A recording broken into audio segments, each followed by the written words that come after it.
The scale of war exercises and increased NOTAMs issued by India suggest the next war may not remain confined to the mountains and valleys of Kashmir and could stretch far beyond.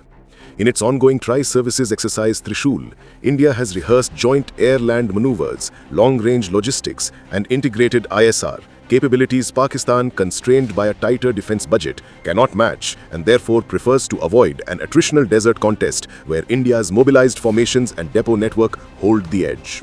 India's main battle tank fleet is numerically and qualitatively superior for desert operations.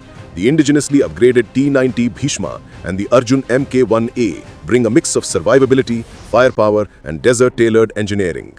The T-90's modern Shtora soft-kill system, combined with ERA and improved optics, allows it to operate more confidently against top-attack ATGMs and UAV-guided munitions common in open desert battles. The Arjun brings a heavier protected turret, advanced stabilization, and multispectral sighting that improves first-round hit probability across the flat terrain where engagement distances are larger. India's tank modernization also pairs platforms with trophy-like active protection system, acquisition plans, and local production partnerships, reducing the vulnerability that tanks faced in recent conflicts where top-attack missiles and drones inflicted disproportionate losses. Anti-tank guided missile capabilities are a critical factor in desert fights where infantry and lighter vehicles can threaten armor at standoff ranges. India has invested in layered ATGM options, helicopter-launched Helena Dhruvastra for standoff top-attack profiles, vehicle-mounted and infantry-launched systems across ranges, and ongoing work to field improved man-portable variants. Coupling modern ATGMs with organic reconnaissance and long-range fires makes Indian formations lethal at standoff distances.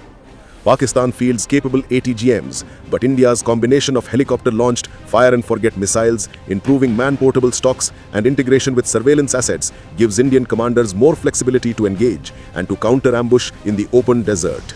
Low-flying helicopters operating in a desert environment are force multipliers for insertion, close air support, and anti-armor strike. India's mix of attack and transport helicopters, modern Apache platforms, Dhruv helicopters armed with Helena, and Mi-35 variants adapted for hot and high and hot and dusty conditions offer redundancy and mission diversity. Indian attack helicopters benefit from advanced targeting pods, night vision integration, and the ability to employ fire-and-forget missiles that limit exposure time over the battlefield.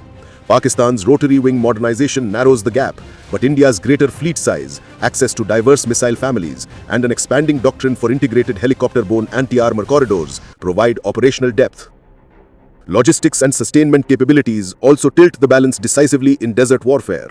India has invested in pre-positioned fuel and ammunition dumps, mechanized transport brigades, engineered route networks, and desert-adapted maintenance train units, each element tested in recent national exercises that simulated multi-month thrusts. Sustaining tank and helicopter operations in extreme heat requires specialized filters, cooling kits, diesel-borne fuel chains, and rapid spare part distribution. India's larger defense industrial base and diversified suppliers reduce single-point failures and shorten repair cycles. Artillery and long-range rocket systems tied into forward ammunition stocks and precision guidance kits allow Indian brigades to maintain tempo.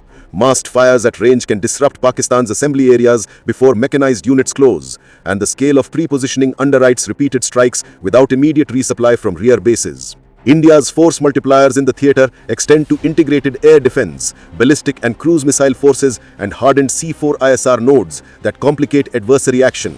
Layered air defense protects maneuver corridors from standoff strikes and limits effective use of drones.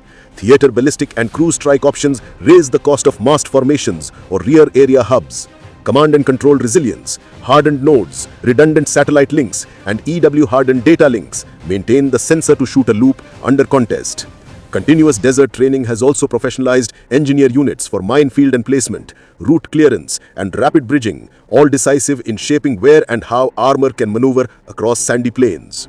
Taken together, modernized tanks with planned APS integration, layered ATGMs including helicopter-launched top-attack options, a larger, better integrated helicopter fleet, substantive ISR and EW coverage, pre-positioned logistical depth, and integrated fires and air defense, India holds a clear operational advantage in a desert war.